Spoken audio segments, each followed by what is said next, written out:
আছি সোনাহাতি দেব তুমি চাহিবে যা হে ও আমার প্রাণের আরাধ্য দেবতা এসেছেন গ্রহ ঠাকুর তব চরণে আমি তোমার প্রবেশে সন্তুষ্ট হয়েছি বৎস বলপুত্র কি ব্যাপার তুমি ঠাকুর আমায় সত্যি যদি আপনি আমার প্রবেশে সন্তুষ্ট হয়ে থাকেন প্রভু তাহলে আপনি আপনার মরমত বড়মায় দান করুন প্রভু আপনার মরমত তাহলে যে সন্তানকে তোমার স্ত্রীর গর্ভে করিয়ে স্থাপন আজ অবশ্যই সন্তুষ্ট করবে যখন ভূ যখন ভগবাস যাও যাও রে বৎস তোমার সেই স্ত্রীর গর্ভের সন্তান হবে চির অমর আর হস্তেনার না হবে মরণ সে হবে ব্রহ্মা বিষ্ণু মহেশ্বরের মতোই কি আমি যে সন্তানকে আমার স্ত্রীর গর্ভে করিয়ে স্থাপন আজ অবশ্যই সন্তুষ্ট করলাম যখন ভূ যখন ভগবাস আমার স্ত্রীর গর্ভের সন্তান হবে চির অমর আপনি আমায় এই বলে দান করুন প্রভু আপনি আমায় এই বলে দান করুন তথাস্তু তথাস্তু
জানো জানো নারদ, যেদিন অসুর মধ্যে হিরণাক্ষ অমরত্ব বরলাভ করেছিল, সেদিন আমার তৃতীয় নয়নে ভাবে কেঁপে উঠেছিল। তুমি দেখো তো নারদ, আমার কি কোনো অসুর মধ্যে অমরত্ব বরলাভ করেছিল? প্রভু, হ্যাঁ, আপনার বিচক্ষণ একদম সত্য প্রভু।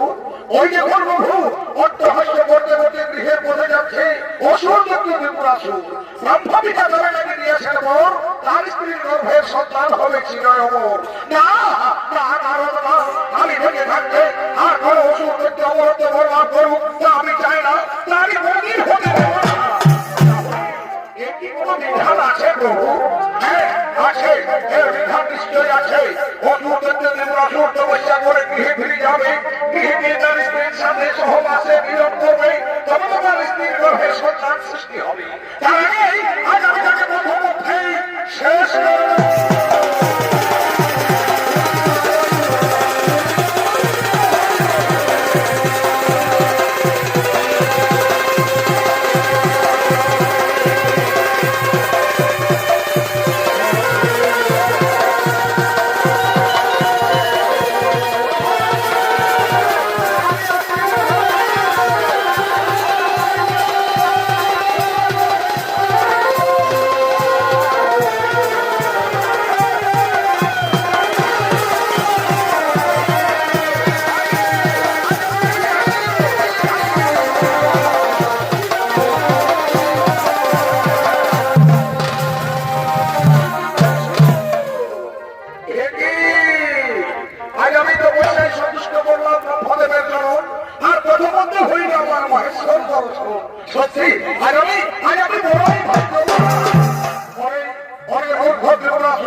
সৃষ্টি হবে। তার আগেই আজ আমি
যেদিন তপস্যার পরে তোমার আমার হবে মুখদর্শ, সেদিন হবে তোমার এই গর্ভের মতো। দেখো তো প্রভাবতী, আমাদের কি সন্তান হয়েছে প্রভাবতী, আমাদের কি সন্তান হয়েছে,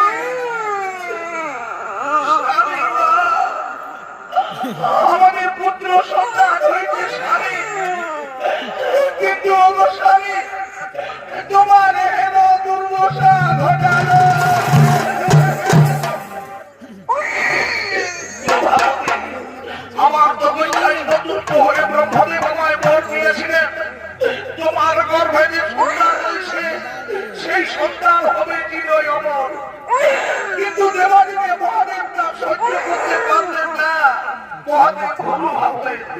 মহাদেব ভাবলেন আমি তপস্যা করে গৃহে ফিরে যাব, গৃহে গিয়ে তোমার আমার মিলন হবে, তারপরে তোমার গর্ভে সন্তান সৃষ্টি হবে। তাই তাই তোমার আর আমার জীবনে যাতে কোনদিন আর মিলন না হয়, আমাকে কঠোর রাখে অবস্থায় ডুবিয়ে ডুবিয়ে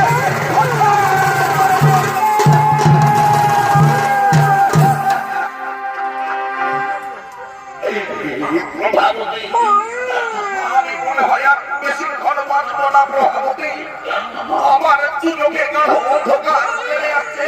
এসো এসো প্রভাবতী, তুমি আমার কাছে এসো, আমার গা ছুঁয়ে প্রতিজ্ঞা করে বলো প্রভাবতী, এসো তাকে তুমি একটু একটু করে মানুষ করবে, একে আমার সিংহাসনে বসাবে, একে বলবে এ যেন তার পিতৃহত্যার প্রতিশোধ নেয়। প্রভাবতী, এ সন্তান কোন সাধারণ সন্তান নয়, এ সন্তান হলো আমার তপস্যার রত্ন, এই সন্তান যুগে যুগে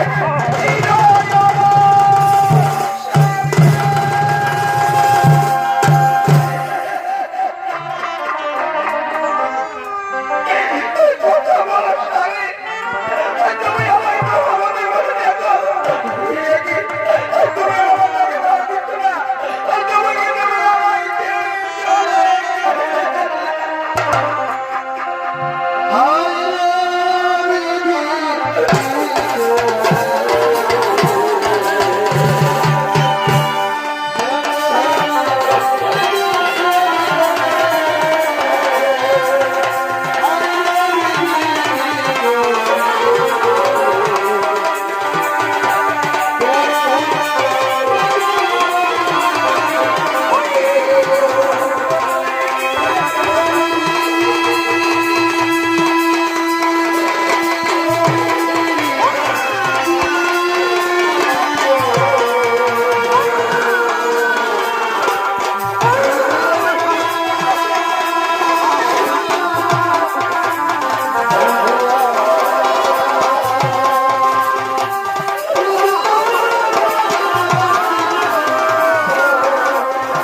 ত্রিপুরাসুরের সেই সৈন্য জাদু সন্তান ধীরে ধীরে বড় হয়ে যুবরাজ বলে অধিষ্ঠিত হয়ে তার পিতৃ সিংহাসনে আরোহণ করলেন।